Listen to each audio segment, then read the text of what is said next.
नमस्कार दोस्तों, welcome to Rajat Rekha classes. आज हम पढ़ेंगे प्रश्नावली 3.1, ठीक है, जिसका पहला क्वेश्चन है। यहां पर कुछ आकृतियां दी गई हैं, ठीक है। हाँ, प्रत्येक का वर्गीकरण निम्नलिखित आधार पर कीजिए। इन सब आकृतियों का क्या करना है? वर्गीकरण करना है। किसके आधार पर? देखो यहाँ पे साधारण वक्र, साधारण बंद वक्र और बहुभुज, उत्तल बहुभुज और अवतल बहुभुज। मतलब ये जो आकृतियां दी गई हैं उसमें कौन कौन सी साधारण वक्र आकृति हैं, कौन कौन सी साधारण बंद वक्र आकृति हैं, ऐसे हमें देखना है, इसमें छांटनी है ना। तो सबसे पहले क्या करें? साधारण वक्र है ना। देखो, जैसे कोई भी आकृति हो, जैसे मैं इस पेन से ये यहाँ पे एक बार पेन को रख के जो भी आकृति बनाता हूं वो ये, ठीक है। तो ये हमारी कौन सी आकृति हो गई? साधारण वक्र आकृति हो गई, ठीक है। एक बार पेन को रख के जो हमने आकृति बना दी, कोई भी आकृति बना दी, वो हमारी साधारण वक्र आकृति हो जाएगी, ठीक है। ये हमने क्या बनाया? साधारण वक्र। एक बार पेन को रखे जो ये मैंने रखे, ये बनाई साधारण वक्र, ठीक है। अब देखो, इसमें ऐसी कौन सी आकृति है जो हम एक बार पेन रख के बना सकते हैं? वही हमारी साधारण वक्र आकृति कहलाएगी, ठीक है। देखो, अब ये पहली आकृति है। इसमें पहली में देखो ये पूरी बन रही है ना। एक बार पेन रख के बना सकते हैं, तो ये पहली हो गई। तो यहां सिर्फ लिखना है, एक तो पहली आकृति हम बना सकते हैं, साधारण वक्र है। दूसरी भी साधारण वक्र ही है, ठीक है। तीसरी आकृति, ये साधारण वक्र नहीं बनेगी। कैसे नहीं बनेगी? देखो, जैसे मैंने बनाया, ये वक्र बना दिया, ठीक है। अब मुझे पेन को वापस उठाना होगा और फिर दूसरा वक्र बनाना पड़ेगा, ठीक है। तो ये हमारी साधारण वक्र आकृति नहीं होगी, है ना। और ये भी नहीं होगी, है ना, इसमें भी उठाना पड़ेगा। ये हमारी साधारण वक्र आकृति होगी, है ना। तो पांचवी हो गई, ठीक है। फिर ये छठी, ये भी मैं एक बार में बना सकता हूं, तो ये भी हो गई साधारण वक्र आकृति। ये सातवीं, ये भी मैं बना सकता हूं, ये देखो ऐसे एक बार में बना सकता हूं, तो ये हो गई मेरी साधारण वक्र आकृति। और ये, इसमें मुझे पेन उठाना पड़ेगा, है ना, जो ये भी हमारी साधारण वक्र आकृति नहीं होगी। देखो, जैसे मैंने ये बना दिया ऊपर, वापस पेन को उठा के वापस ये बनाना है, फिर वापस ऐसा करना है, मतलब ये साधारण वक्र आकृति नहीं होगी, है ना, ठीक है। अब पहली हो गई, है ना। अब दूसरा देखो क्या है? साधारण बंद वक्र आकृति, है ना। जो साधारण आकृति होती है ना, जैसे मैंने ये आकृति बनाई, है ना। अगर मैं ये पेन रख के ये कुछ भी आकृति बना दी, तो ये बंद आकृति नहीं है ना। और ये पेन रख के मैंने ऐसे इसको यहाँ पे वापस, जहां से पेन शुरू करता हूँ वहां पे वापस खत्म करता हूँ, तो ये कौन सी आकृति हो जाएगी? बंद आकृति हो जाएगी, ठीक है। और ये कौन सी? खुली आकृति हो जाएगी, है ना। तो ये हमारी क्या हो गई? बंद आकृति हो गई, ठीक है। तो हम इसे क्या कहेंगे? साधारण बंद वक्र, ठीक है। अब इसमें संभालो, है ना, कौन सी साधारण बंद आकृति है। देखो, ये पहली है बंद आकृति, तो हम लिख देंगे पहली है इसमें साधारण बंद वक्र, है ना। दूसरी भी है, इसमें भी देखो पूरी आकृति बन रही है बंद, है ना, तो दूसरी भी होगी, ठीक है। अब इसमें देखो पांचवी है, जो साधारण आकृति, साधारण वक्र होगा ना, वही साधारण बंद वक्र होगा, ठीक है। अब देखो, इसमें पांचवी आकृति है, ये साधारण आकृति भी है और साधारण बंद वक्र भी है, ठीक है। तो ये पांचवी भी लिख देंगे, ठीक है। फिर देखो छठी, ये वाली आकृति, ये भी पूरी बंद आकृति है, तो हम इसे साधारण बंद आकृति भी होगी, है ना। फिर सातवीं, ये भी देखो, ये पूरी बंद आकृति है ना, तो ये भी क्या होगी? साधारण बंद वक्र हो गया, ठीक है। अब है बहुभुज। अब इस आकृतियों में हमें बहुभुज संभालना है, ठीक है। उससे पहले देखते हैं कि बहुभुज किसे कहते हैं, ठीक है। वह आकृति जो 3 या 3 से अधिक भुजाओं से बंद आकृति क्या कहलाती है? बहुभुज कहलाती है, ठीक है। जैसे 3 भुजाएं हमारे पास, 1 2 3, इन तीनों भुजाओं से जो बंद आकृति बनेगी, ठीक है, वो हमारी क्या कहलाएगी? बहुभुज कहलाएगी, ठीक है। अब 3 भुजा हो सकती है, 4 भुजा हो सकती है, 5 भुजा हो सकती है। जैसे ये 4 भुजाओं से बंद आकृति क्या कहलाएगी? बहुभुज कहलाएगी। 5 भुजा से बंद आकृति भी बहुभुज कहलाएगी। ठीक है, अब हमें इसमें से देखना है ना, कि कौन सी आकृति बहुभुज है। देखो इसमें ये पहली आकृति देखो, इसमें कितनी भुजा है, 1 2 3 4 5 भुजा है ना, और 5 भुजा से बंद आकृति है, तो ये क्या होगी, बहुभुज होगी। ठीक है, तो लिख दो इसमें, एक तो पहली है तो पहली। ठीक है, अब ये दूसरी देखो, इसमें 4 भुजा है, 4 भुजाओं से बंद आकृति है, तो दूसरी भी होगी हमारी बहुभुज। ठीक है, अब तीसरी देखो, तीसरी इसमें वक्र है, तो इसमें भुजा है ही नहीं, तो ये तीसरी नहीं होगी। चौथी भी देखो, चौथी इसमें देखो, ये अंदर भुजा बन रही है, बाहर भी अलग अलग बन रही है ना, तो ये चौथी भी नहीं होगी, है ना।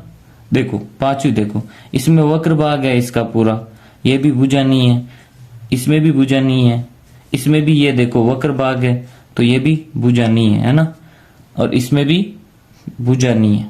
ठीक है, तो इसमें बहुभुज कौन सा होगी, पहली आकृति होगी या दूसरी आकृति, दोनों आकृति क्या होगी, बहुभुज होगी। ठीक है, अब देखो इसमें क्या दे रखा है, उत्तल बहुभुज। ठीक है, उत्तल बहुभुज कौन सा होगा वो देखते हैं ना, जिसका उत्तल बहुभुज वो होता है, देखो जैसे ये एक बहुभुज है ना। ठीक है, अब जिसका शीर्ष भाग बाहर की तरफ हो। ठीक है, पहली बात क्या हो, जिसका शीर्ष भाग बाहर की तरफ हो और जिसका अंदर का कोण 180 डिग्री से कम हो, तो वो क्या कहलाएगा, आपका उत्तल बहुभुज कहलाएगा। ठीक है, वो क्या कहलाएगा, उत्तल बहुभुज कहलाएगा, है ना।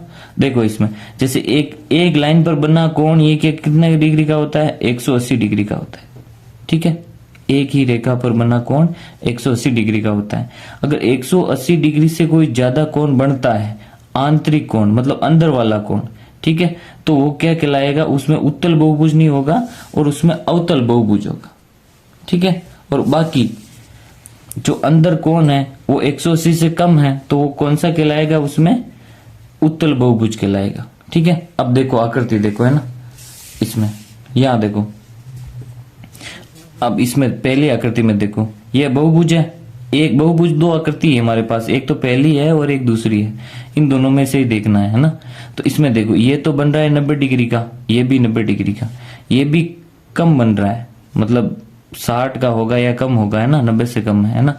पर ये देखो यहाँ पे ये कितने डिग्री का बन रहा है, ये 180 डिग्री से ज्यादा बन रहा है। ठीक है, तो ये आंतरिक कोण 180 डिग्री से ज्यादा बन रहा है, तो ये उत्तल बहुभुज नहीं होगा और अवतल बहुभुज होगा। कौन सा होगा, अवतल बहुभुज होगा।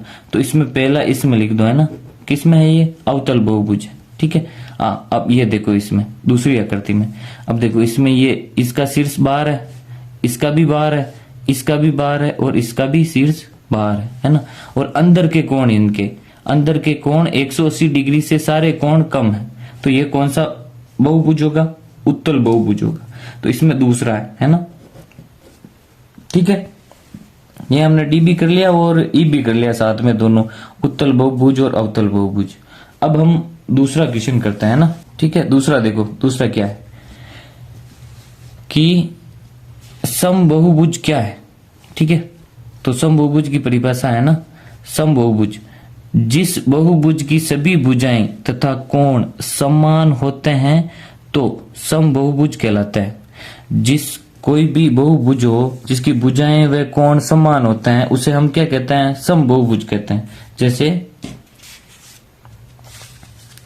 जैसे मेरे पास ये कोई भी हम बहुभुज लेते हैं ना, ये लिया मैंने, 3 भुजाओं से बनी बंद आकृति को हम क्या कहते हैं, त्रिभुज कहते हैं। ठीक है, अब 3 भुजाएं, तीनों भुजाएं समान हो, कौन सी हो, समान, जैसे ये 2 सेमी की हैं, ये भी 2 सेमी की होगी और ये भी 2 सेमी की, तीनों भुजाएं समान हो और तीनों का कोण भी समान है। इसमें ये 60 डिग्री का होगा तो ये भी 60 का होगा और ये भी 60 का होगा।